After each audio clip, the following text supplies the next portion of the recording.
Israel, sebuah negara kecil di Timur Tengah, menjadi pusat perhatian dunia sejak berdirinya pada tahun 1948. Konflik panjang dengan Palestina, pergolakan politik dan ketegangan antar agama sering menjadi berita utama. Tapi, di balik semua itu, pernahkah Anda bertanya-tanya bagaimana sejarah Islam di tanah ini? Bagaimana nasib komunitas muslim yang hidup di bawah naungan negara Israel? Apakah mereka menikmati hak yang sama? Atau malah terpinggirkan dalam sistem yang kompleks ini? Mari kita mengupas tuntas perjalanan Islam di Israel dengan cerita yang penuh intrik, data valid dan fakta yang tak banyak diketahui orang. Di bawah bayang-bayang konflik yang membara, ada cerita lain yang jarang terdengar. Cerita tentang sebuah komunitas kecil yang bertahan di tengah tekanan, mencari identitas di negeri yang penuh perselisihan. Ini adalah kisah muslim di Israel, hidup sebagai minoritas dalam negara yang sering dilihat sebagai pusat konflik terbesar di dunia. Di balik berita tentang perang dan perebutan tanah, ada kehidupan yang tetap berjalan, doa yang tetap dilantunkan dan harapan yang terus dijaga meski dalam sunyi. Islam di Israel tidak hanya tentang angka statistik atau perhitungan populasi, tetapi tentang bagaimana agama ini terus bertahan sebagai bagian dari mozaik kehidupan di sana. Bagaimana masjid tetap berdiri di tengah perlawanan, bagaimana keluarga muslim berusaha menjalani kehidupan yang damai di negara yang sering menjadi medan pertempuran. Untuk memahami posisi Islam di Israel, kita harus melangkah mundur ribuan tahun ke zaman Nabi Ibrahim. Tanah ini dikenal sebagai Tanah Kan'an, tempat tinggal berbagai suku Semitik seperti Kan'an, Filistin, dan Israel kuno. Di kemudian hari, tanah ini menjadi bagian dari berbagai kekaisaran besar Babilonia, Persia, Yunani, Romawi, hingga Bizantium. Kita akan mengklasifikasi uruntutan sejarah tanah Israel. Yang pertama, zaman kuno dan awal peradaban. Sekitar 2000 sebelum Masehi, tanah Kanaan menjadi rumah bagi berbagai suku Semitik seperti Kanaan dan Filistin. Tanah ini dikenal subur, menjadi rute perdagangan dan pusat budaya. Bangsa Israel kuno menurut Alkitab Ibrani menetap di wilayah ini setelah keluar dari Mesir. Kota-kota seperti Yerusalem, Hebron, dan Bethlehem muncul sebagai pusat keagamaan dan politik mereka. Yang kedua, penaklukan dan pengaruh kekaisaran. Pada abad ke-8 dan 6 sebelum Masehi, bangsa ini ditaklukkan oleh kekaisaran Assyria dan Babilonia. Penghancuran kuil pertama di Yerusalem oleh Nebukadnezar pada 586 sebelum Masehi menjadi titik balik sejarah Yahudi. Setelah Babilonia runtuh, wilayah ini dikuasai Persia hingga kedatangan Alexander Agung pada abad ke-4 sebelum Masehi.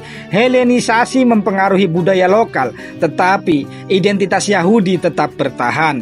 Pada 63 sebelum Masehi, Romawi mengambil alih. Disinilah muncul kisah penting dalam sejarah Kristen seperti kelahiran Yesus di Bethlehem. Namun, pemberontakan Yahudi pada abad ke-1 Masehi berujung pada penghancuran kuil kedua pada tahun 70 Masehi, mengakhiri eksistensi Yahudi besar-besaran di tanah ini.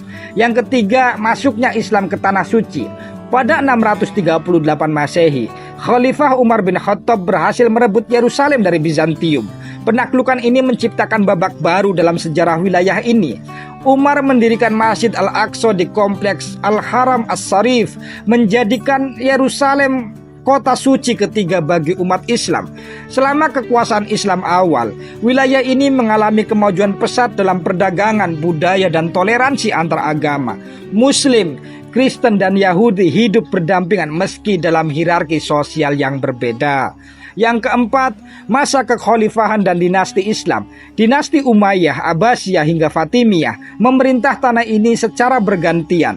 Pada abad ke-12, perang salib mengubah dinamika kawasan. Yerusalem jatuh ke tangan tentara salib hingga akhirnya dibebaskan oleh Sultan Salahuddin Al-Ayyubi pada 1187 Masehi.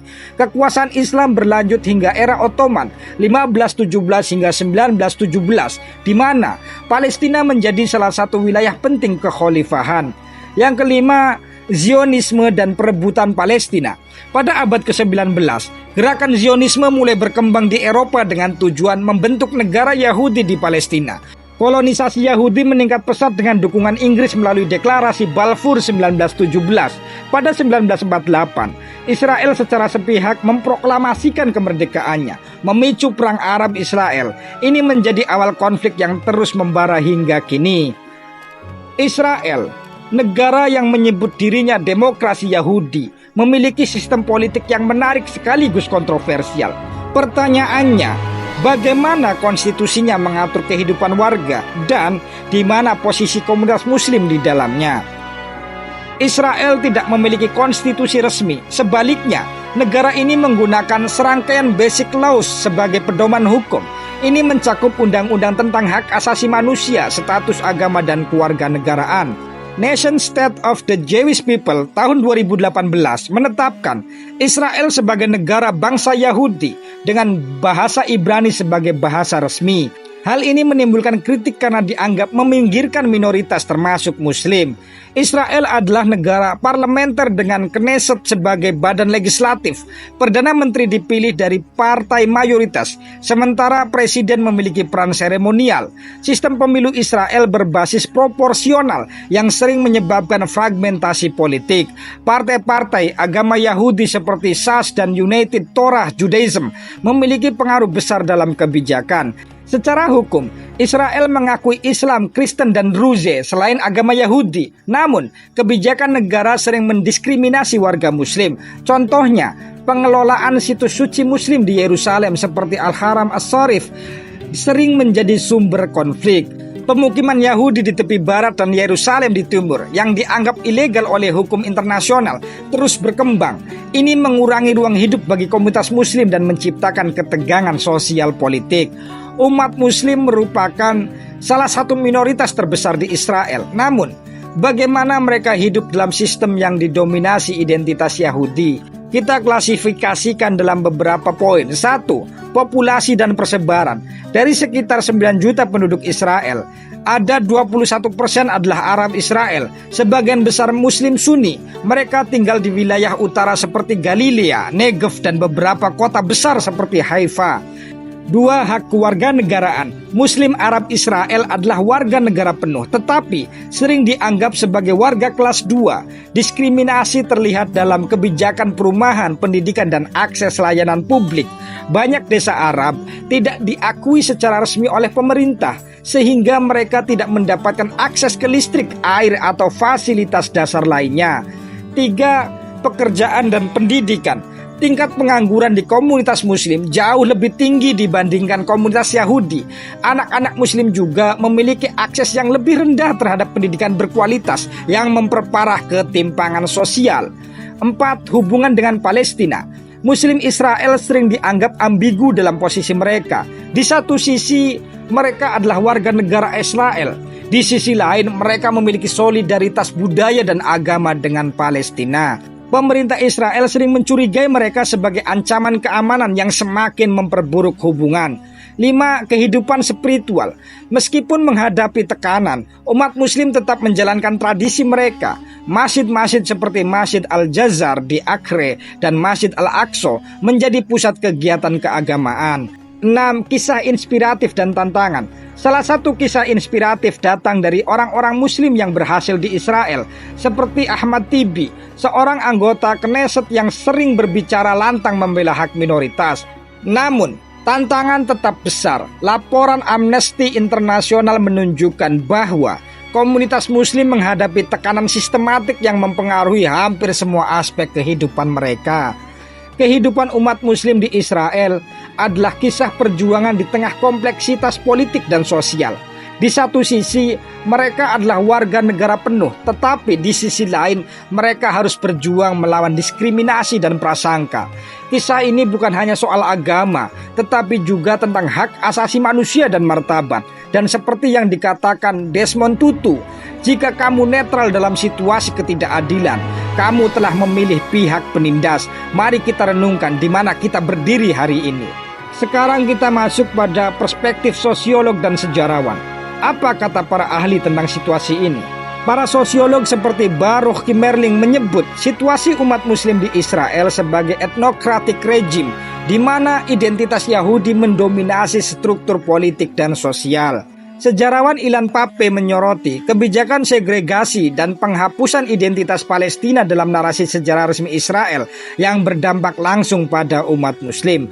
Saat ini, isu utama di Israel berpusat pada konflik yang terus memanas dengan Gaza dan meningkatnya ketegangan dengan kelompok-kelompok di kawasan Timur Tengah. Ada beberapa perkembangan terkini, yaitu 1. Kondisi Gaza. Serangan udara Israel telah menghancurkan sekitar 70% infrastruktur di Gaza, termasuk rumah-rumah warga. Korban sipil terus meningkat dengan ribuan tewas dan puluhan ribu terluka. Selain itu, ribuan orang Palestina mengungsi ke Rafah, sementara bantuan kemanusiaan mulai diizinkan masuk ke Gaza. 2. Konflik regional.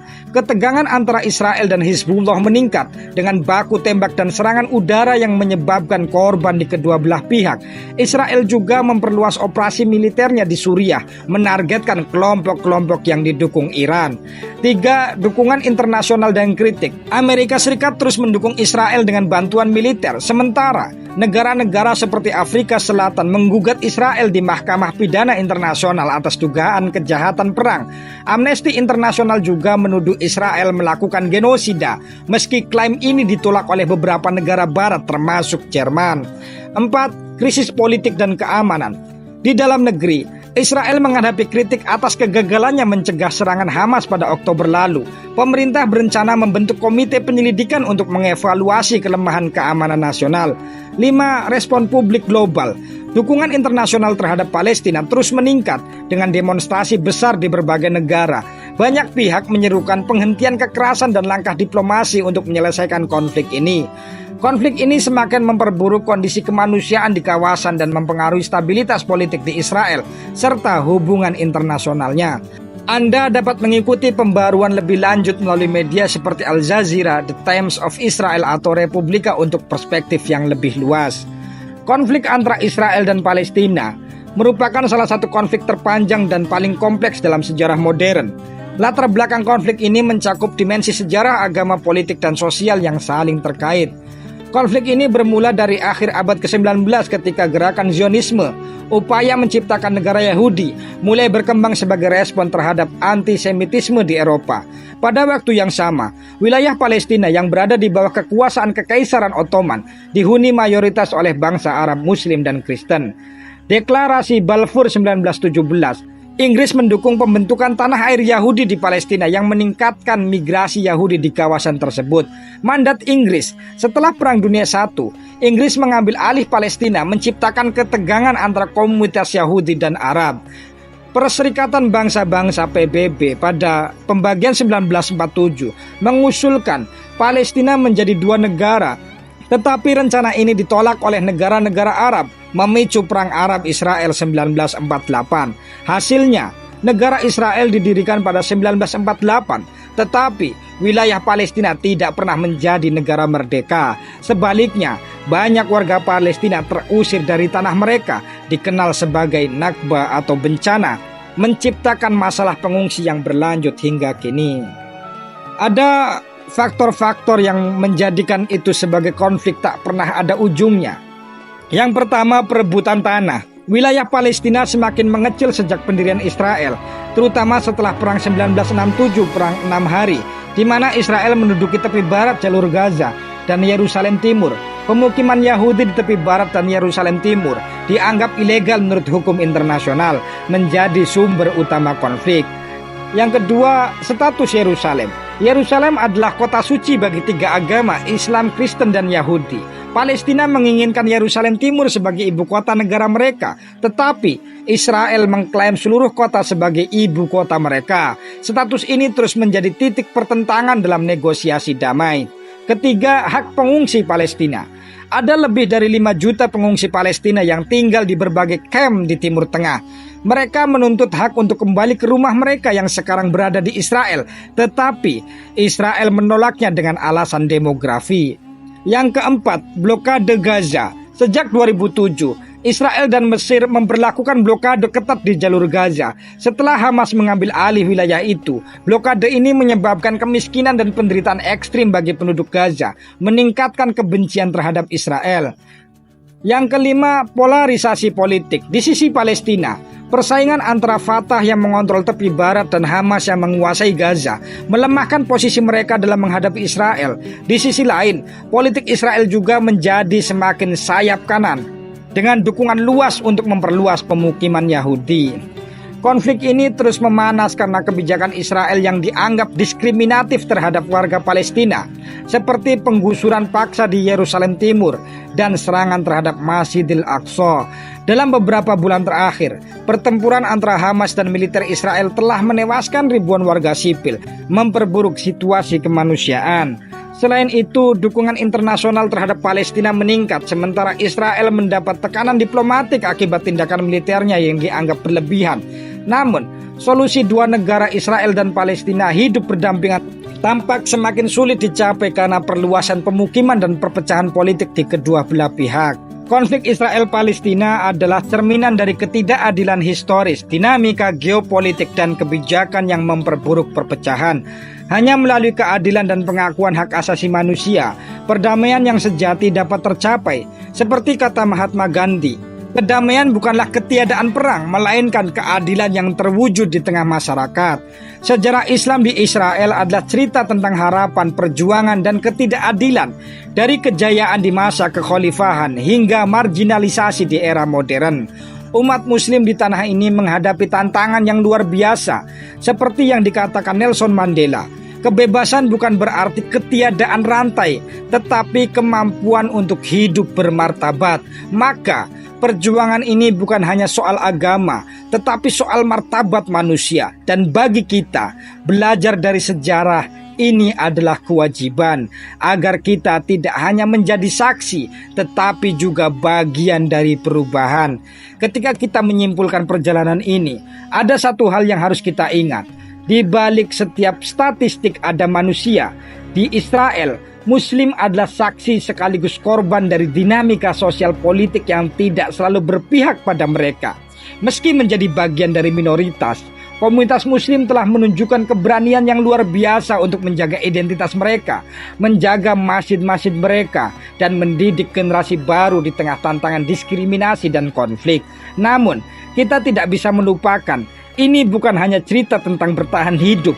Ini adalah cerita tentang perjuangan untuk hak, tentang harapan untuk hidup berdampingan, dan tentang keadilan yang belum sepenuhnya terwujud. Dalam kata-kata Said Qutb, keadilan adalah penyeimbang yang abadi dan kebenaran tidak akan pernah mati. Mari kita jadikan kisah Muslim di Israel sebagai pengingat bahwa agama, budaya, dan identitas adalah hak yang harus dijaga dimanapun, termasuk di tanah yang penuh konflik ini. Jika ada jejak sejarah yang tertinggal dan ada kesalahan dalam penyampaian, saya mohon maaf. Silakan Anda tambahkan di kolom komentar. Terima kasih sudah menonton. Sampai jumpa di lingkar jejak selanjutnya.